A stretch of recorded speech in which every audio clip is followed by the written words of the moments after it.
Sea muy bienvenida y muy bienvenido a otro programa Descifrando el Coronavirus. Mire usted, la pandemia de la COVID-19 ha tenido un efecto enorme en todas nuestras vidas. Muchos de nosotros nos enfrentamos a retos que pueden ser estresantes, abrumadores y también pueden provocar emociones fuertes en adultos y niños. Las medidas de salud pública, como el distanciamiento social, son muy necesarias para reducir la propagación de la COVID-19, pero pueden hacernos sentir aislados y también pueden aumentar el estrés y la ansiedad. Aprender a sobrellevar el estrés y la ansiedad de manera sana permitirá que usted, sus seres queridos y las personas con las que usted está en contacto desarrollen una mayor resiliencia. Esa palabra es clave en estos momentos. ¿Qué pasa cuando no logramos desarrollar la resiliencia y el temor a enfermarnos de la COVID-19 nos trae más problemas a corto y mediano plazo? Hoy le preguntaremos eso y más a la doctora Dulce Tovar Vital, neuropsicóloga clínica, integrante de la Fundación Alzheimer México y AP. Sea muy bienvenida usted también. Muchas gracias. Doctora, vamos a empezar por lo más básico. ¿Qué puede provocarnos estrés en medio de esta pandemia? El estrés en medio de esta pandemia es un factor sumamente importante y lo pueden desencadenar muchísimos factores.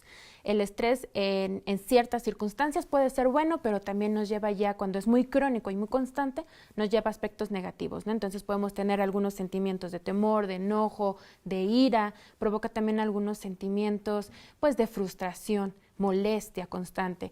También el mismo estrés nos puede llevar a toda esta parte fisiológica, esas reacciones que nosotros podemos tener que ya no nos van a hacer sentir saludables, ¿no? Al contrario, nos va a empezar a sentir o hacernos sentir más enfermos.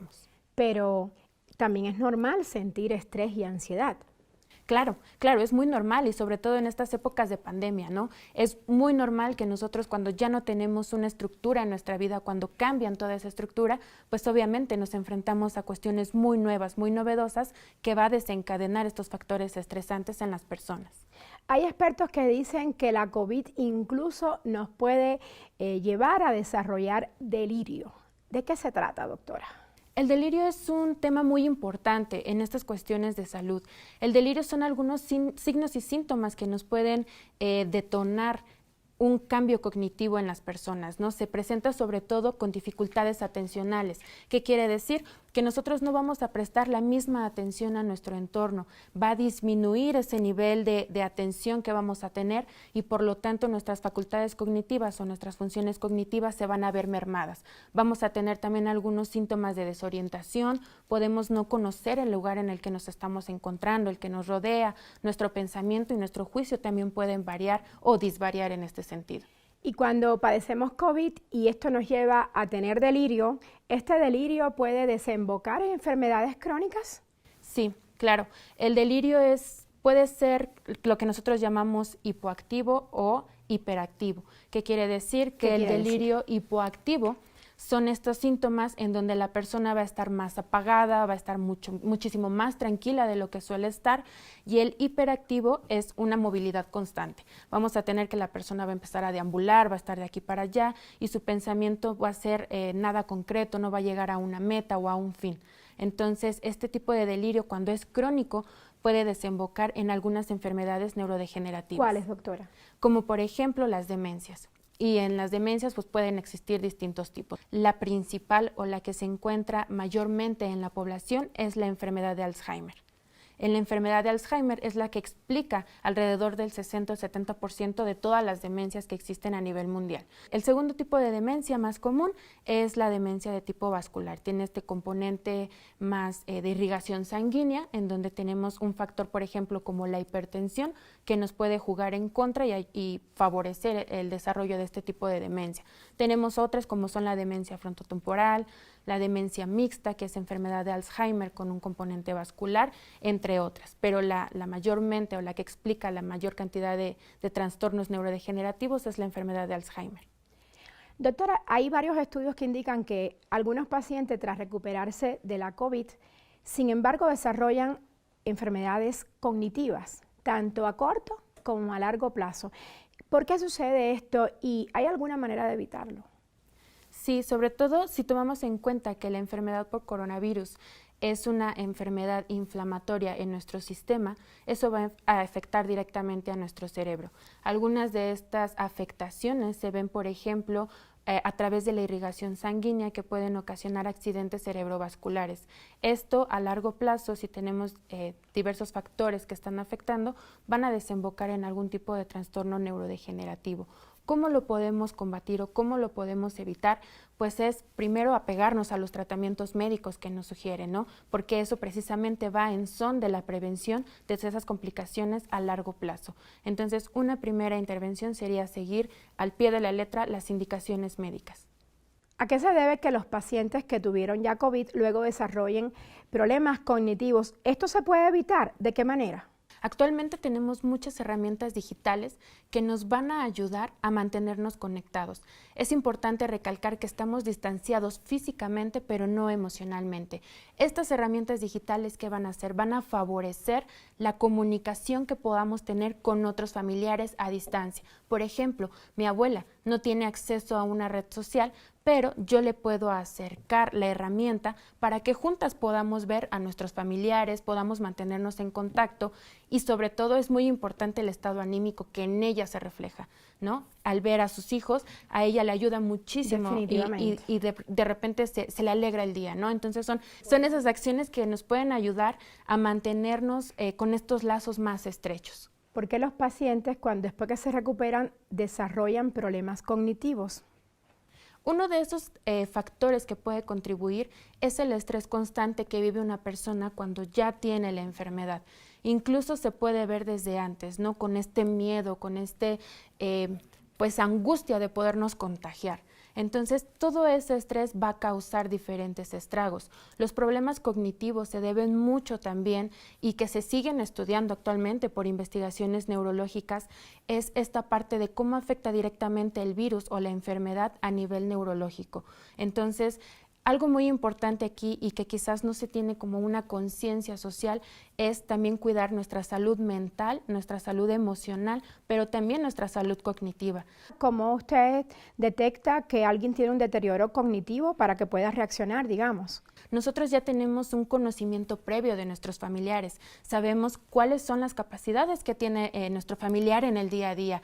Es muy importante tenerlo esto en cuenta porque entonces cuando surja que ya la persona se me empieza a desorientar, se empieza a confundir en los lugares en los que se encuentra o ya no empieza a recordar con tanta facilidad algunas cosas de su vida cotidiana, son esos pequeños focos de alarma que a nosotros nos hacen voltear a ver qué es lo que está sucediendo, por qué se le están olvidando cosas, por qué se distrae con mayor facilidad. Entonces, digamos que nuestra línea base va a ser el conocimiento previo que tenemos de nuestros familiares y que poco a poco nosotros con el avanzar del día con ellos podemos detectar estas pequeñas fallas que les están provocando también incidencias en su vida cotidiana. Según la Asociación de Alzheimer de Chicago, Estados Unidos, son los jóvenes los que están más propensos a desarrollar estos problemas cognitivos. ¿Es así? Es una pregunta muy interesante porque en los jóvenes se da un fenómeno muy especial. Debemos de enfocarlo muy bien hacia dónde tiene que ir como esta información, dado que nosotros de manera a grandes rasgos de la psicología podemos entender que las conductas se dan también a través de esta parte de yo qué tanto conozco de una enfermedad, qué tanto puedo sentir que esa enfermedad me va a afectar, qué tanto yo me siento vulnerable también para contraer la enfermedad. Eso hace que yo evite el riesgo o me ponga en riesgo. Entonces, en los jóvenes es muy importante hacer esta concientización, ya que aumentan estas conductas de riesgo y que los hacen muchísimo más vulnerables. También si tomamos en cuenta estadísticamente que en los jóvenes o una edad entre los 30 y los 40 años más o menos son la edad productiva y activa de los países económicamente hablando, se encuentran muchísimo más expuestos a este tipo de contagios por COVID. Usted como neuropsicóloga, ¿cree que debemos estar 100% encerrados? O, por ejemplo, si hay un parque cerca de la casa o si se puede dar vueltas alrededor de la calle donde vivimos, salir a hacer algo de ejercicio al aire libre con nuestros niños, con los abuelitos, ese tipo de cosas con las medidas necesarias como el distanciamiento social y el cubreboca, ¿se puede hacer? Claro, siempre con los cuidados pertinentes, ¿no? Siempre el uso de cubrebocas, como bien lo mencionas, todas las medidas sanitarias que ya se están implementando. Algo importante es que estas pequeñas acciones nos llevan a cuidar tanto a nosotros, a nuestra familia, como a los demás. Y en este sentido es sumamente importante, porque nosotros a través de salir al parque un momento, de dar la vuelta a la colonia, de poder implementar dentro de nuestra vida una cotidianidad o una rutina, va a hacer que nuestra salud mental también mejore, va a hacer que nos sintamos un poco más estructurados en cuanto a lo que tenemos que vivir, ¿no? Porque lo que vino a hacer la pandemia fue a desestructurar la vida de las personas. Definitivamente. Y si nosotros buscamos esa estructura dentro de las posibilidades y los recursos que tenemos, obviamente que eso va a ser a favor de nuestra salud mental, física, alimenticia, en los estilos de vida. ¿Usted cómo consigue en lo personal esa estructura mental para mantenerse alineada y no estresarse? Sobre todo la mantengo con horarios. Hacer un esquema de horarios ¿Rutinas? me ayuda mucho. Rutinas, exactamente. Llevar a cabo esas rutinas de tener tiempos establecidos para poder desempeñar mis labores cotidianas de trabajo. Tener un espacio es muy importante, tener un espacio propio en donde permitas desarrollarte tus gustos, si te gusta la lectura, si te gusta escuchar música, lo que sea que a ti te haga sentirte mejor y sentirte relajado, es sumamente importante encontrar dentro de ese día tan ajetreado un espacio para ti. Y si vives en una casa pequeñita y son varias personas en esa casa, es muy importante lo que mencionas, porque aquí hablamos mucho acerca del respeto, de la tolerancia, del poder adaptarnos a los cambios que estamos viviendo. Muchos de esos cambios ya los has dicho, ¿no? Es el confinamiento, el estar muchas personas en una sola habitación. Tenemos familias que viven en casas muy pequeñas y que tienen que estar compartiendo espacios, ¿no? Entonces, por ejemplo, actualmente los niños toman clases en línea. Algo muy importante sería establecer este tipo de reglas, ¿no? Pequeñas reglas para una mejor convivencia entre todos. Mientras el niño toma las clases en línea, a lo mejor mi abuelo, mi hermano o otra persona que esté ahí, tiene que salir de la habitación o tiene que guardar un poco de silencio para que el niño pueda concentrarse en su actividad. Este tipo de pequeñas acciones creo que nos van a ayudar a mejorar la convivencia de las familias, sobre todo adaptarnos en conjunto, trabajar en conjunto como una familia para que todos podamos tener esos espacios en donde nos sintamos seguros, en donde nos sintamos cómodos y que incluso podamos compartir ese mismo espacio. Interesante eso que recomienda, doctora, para poder tener resiliencia, o sea, adaptarnos a las nuevas condiciones de cuarentena y encierro. Le propongo profundizar en el tema cuando regresemos de una breve pausa. Estamos de vuelta. Estamos conversando con la doctora Dulce Tovar Vital, quien es neuropsicóloga clínica de la Fundación Alzheimer México IAP. ¿Lo dije bien, doctora? Sí, muy bien. Entonces, continuamos. Doctora, en la primera parte de nuestro programa, usted hacía énfasis en aquellas personas que sufrieron la COVID y que luego desarrollaron algún tipo de delirio. Y nos decía que estos delirios pueden desembocar en enfermedades mentales, entre ellas el Alzheimer, que es una de las demencias.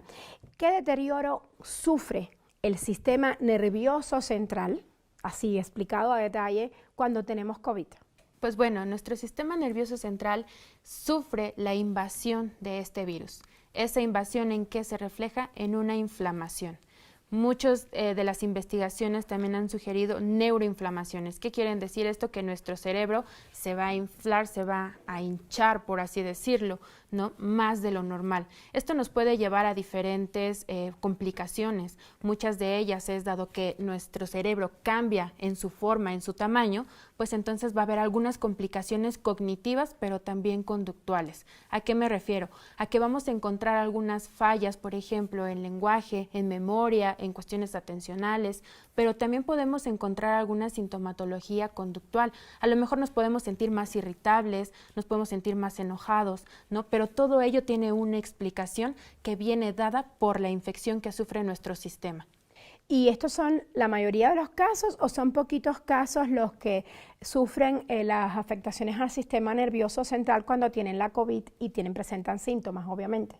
Pues una de esas afectaciones que se ha visto también es, por ejemplo, la pérdida del olfato y del gusto. Eso es una afectación a nivel neuronal, ¿no? A nivel de nuestro sistema nervioso. Entonces, este tipo de afectaciones se han descrito en algún rango de la población. No todos han presentado la sintomatología, ni tampoco en la misma gravedad la han presentado. Pero se dice que cuando tienes pérdida de olfato y de gusto, la COVID la desarrollas de forma leve. No hay mayores consecuencias, digamos, en cuanto a otros órganos, pero sí hay consecuencias a largo plazo desde el punto de vista cognitivo.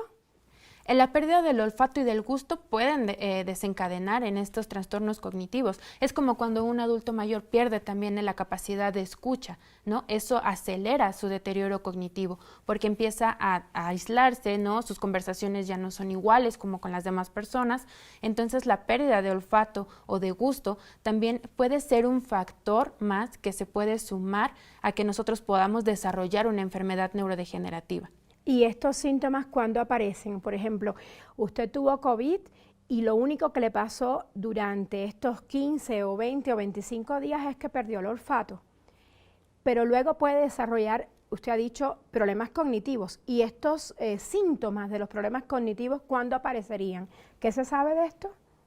Pues actualmente se sigue investigando acerca de eso, a mediano, a corto y a largo plazo. Se habla de que, por ejemplo, nuestros adultos mayores que tienen esta tendencia a tener enfermedades neurodegenerativas y que tienen el factor de que tuvieron enfermedad por coronavirus o COVID-19, pues es un factor de riesgo que suma, ¿no? Que acelera, que puede acelerar el proceso de deterioro. Entonces, ¿y cómo nos damos cuenta? ¿Nos da dolor de cabeza o lo que usted decía antes, que confundimos palabras, se nos olvida algo? ¿Cómo nos damos cuenta que perdimos el olfato, obviamente durante la COVID, pero meses después empezamos a tener estas cosas? ¿Qué síntomas aparecen cuando tuviste COVID, perdiste el olfato y el gusto y meses después o semanas después aparecen estos síntomas? ¿Cuáles serían? ¿Dolor de cabeza? Puede ser el dolor de cabeza, sería uno de ellos, ¿no? Que eso también se presenta durante la enfermedad, ¿no? El sentirnos agotados, un cansancio constantemente como muy extenuante, ¿no? Nos sentimos constantemente fatigados mentalmente también. Eso es otro síntoma que podemos detectar, el que nos cuesta mucho trabajo desempeñarnos en una actividad que antes nos podía ser cotidiana. Estamos y muy más sencilla. lentos, por ejemplo. Exactamente, ¿no? Nos sentimos muchísimo más lentos para comprender, mucho más lentos para poder desarrollarnos normalmente como lo veníamos haciendo. Podrían ser como esos puntos que nosotros podíamos tomar en cuenta para saber que algo ya no está normal, que algo está sucediendo diferente a como estábamos antes. No importa si ocurre semanas o meses después, pero lo importante es que acudan al médico, ¿no? Exacto, lo importante es detectarlos a tiempo, ¿no? Siempre la detección a tiempo nos va a dar un mejor pronóstico y un mejor panorama. Entonces, si vemos o sentimos que algo ya no está dentro de nuestra normalidad o dentro de lo que nosotros veníamos funcionando, pues entonces hay que acudir al médico. ¿También la COVID puede provocar tumores cerebrales? Sí pueden desarrollar este tipo de complicaciones, por eso algunos médicos sugieren los anticoagulantes incluso 3 meses después de haber contraído la enfermedad por COVID, ¿no? Hay incluso personas que desarrollan trombosis o cuestiones en las piernas, ¿no? Que pueden desarrollarse o pueden irse también a nuestro cerebro. Cuidar por encima de todo la salud mental en estos tiempos tan difíciles de pandemia, ¿cierto? Antes del coronavirus, nosotros ya teníamos un estilo de vida, ¿no? Teníamos una rutina en nuestra vida diaria, entonces debemos de seguir cuidando, procurándonos, ¿no? Tener ese amor propio, tener ese cuidado hacia uno mismo. Y es muy importante cuidar tanto nuestra salud mental como nuestra salud física y nuestra salud cognitiva, que aquí el COVID nos hace ver ese panorama, ¿no? Que no es que cada factor esté por separado, sino que todos en conjunto nos hacen ser lo que somos actualmente. Doctora, se calcula que en el mundo hay 50 millones de personas con algún padecimiento de demencia.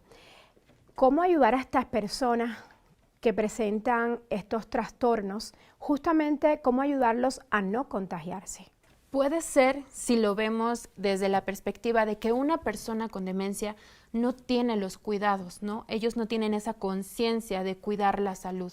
Para ellos es muy sencillo pues quitarse el cubrebocas, ¿no? Decir, ¿por qué me tengo que lavar yo las manos tan seguido? Entonces tienen esta falta de conciencia acerca de lo que está sucediendo.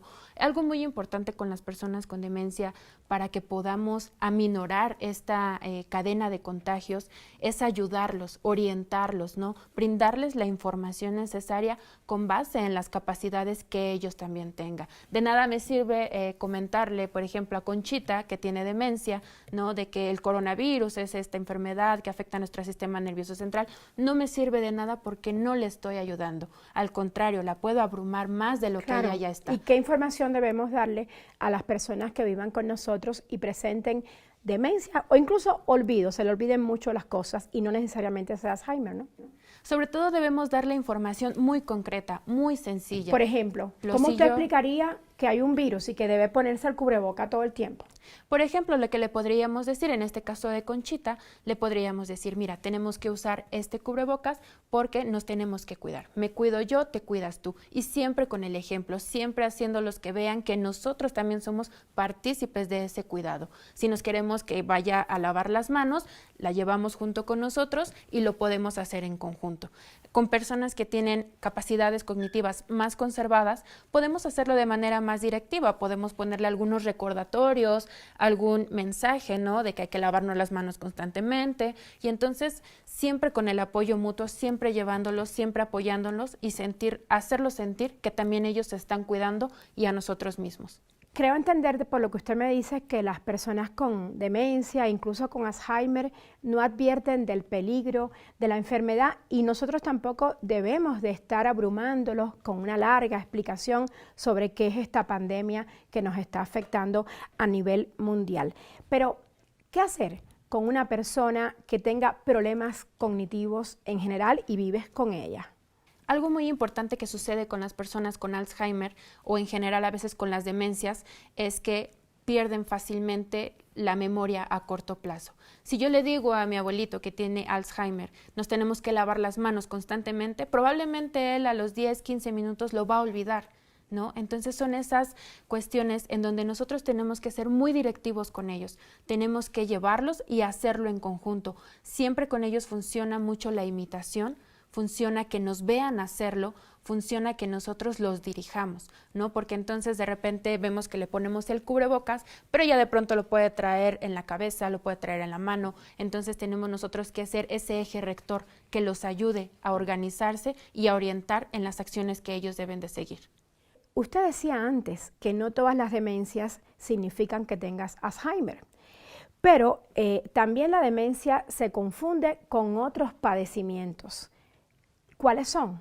¿Es cierto esto? No necesariamente el que se me olviden las cosas quiere decir que yo ya tengo una demencia. Existe algo que se llama deterioro cognitivo leve. ¿Qué quiere decir? Que sí existen algunos problemas de memoria, pero que conservamos la funcionalidad en la vida diaria. Cuando ya se tiene una demencia propiamente dicha, perdemos esta funcionalidad. Entonces, si a mí se me olvida, por ejemplo, dónde dejé las llaves, que suele pasar muy seguido, no me tengo que preocupar porque no quiere decir que eso ya sea una demencia. Existen muchos otros factores que nos van a hablar acerca de ya las características particulares de una demencia y para eso se vuelve muy importante las evaluaciones neuropsicológicas y las evaluaciones médicas, ¿no? En donde ya en conjunto nos van a decir debido a qué se me están olvidando las cosas. Doctora, ¿y si el estrés o la ansiedad, la depresión e incluso los problemas cognitivos o hasta el delirio del que hablábamos al inicio del programa nos impiden llevar una vida normal, nos impiden seguir adelante? ¿Cuáles son las recomendaciones que usted nos haría o las alternativas saludables que tenemos en estos tiempos de pandemia? Incluso si no tenemos esos síntomas, para llevar una vida más saludable. Pues mira, son tan importantes estas alternativas que me he permitido imprimir las que genera la Organización Mundial de la Salud. Entonces, si me permiten, se las puedo leer acerca de lo que podemos hacer. Algunas de estas alternativas es tomar descansos y dejar de mirar, leer o escuchar algunas de las noticias. Esto incluye, por ejemplo, las redes sociales, sobre todo para evitar las fake news, ¿no? Entonces, necesitamos estar bien informados, pero sobre todo escuchar noticias sobre la pandemia de manera constante puede llegar a ser angustiante para las personas. Quiere decir que hay que tener un espacio, un programa y no todo el día estar escuchando noticias sobre la COVID. Exactamente, podemos limitar nuestra información, ¿no?, durante el día, y entonces en algún momento nos vamos a permitir desconectarnos de estas pantallas, del teléfono, de la televisión y las computadoras por un momento, ¿no? ¿Esto a qué va a llevar? A que podamos reducir esos niveles de estrés y de ansiedad y podamos continuar con nuestro día a día. También algo muy importante es cuidar nuestro cuerpo, ¿no? Sobre todo nos ayuda esta parte para calmar nuestro sistema, ¿no? Las respiraciones profundas, el hacer, algunas personas hacen meditación, que también es algo muy favorable que se ha visto. Algo también es importante que tratar de comer y alimentarnos de la mejor manera, ¿no? Entonces comer cuestiones balanceadas, hacer ejercicio regular, dormir bien, tener estos periodos de sueño, evitar el consumo excesivo de alcohol, de tabaco y el uso de algunas sustancias, que eso lo único que van a hacer es aumentar nuestro factor de riesgo para poder contraer también las enfermedades, ¿no? Algo que también podemos hacer es seguir tomando las medidas preventivas de rutina, como las vacunas, las pruebas de detección del cáncer y según las recomendaciones de nuestros proveedores de salud y de atención médica, ¿no? Algo importante que está ahorita muy en boga es el vacunarnos contra la COVID-19. Entonces, cuando esta vacuna esté disponible en los países, pues tratar de atenderlo y hacer caso a estas recomendaciones de salud. También es importante que dentro de nuestra rutina diaria podamos hacer un tiempo para relajarnos, ¿no? Tratar de hacer otras actividades que disfrutemos, que hagan que salgamos de toda esa cuestión. Sobre todo tenemos que ayudar a los demás a sobrellevar el estrés. Eso es algo muy importante. Y cuidarnos para cuidar a los demás. Excelente frase, doctora. Nos quedamos con esta frase para terminar nuestro programa. Cuidarnos para cuidar a los demás. Mire, yo también lo hago. Yo siempre traigo mi cubreboca. Veo que usted también. Aquí también. Muy bien. Y lo segundo, mantener estas distancias cuando hablamos con amigos como la que usted y yo tenemos en estos momentos aquí en el estudio de Telesur en la Ciudad de México. Y la tercera medida, lavarnos las manos con frecuencia. Importantísima todas estas recomendaciones, doctora. Gracias por estar hoy con nosotros. Y a usted, amigo televidente, les deseo muy buen día. Y les digo que nos vemos en una semana. Hasta la próxima.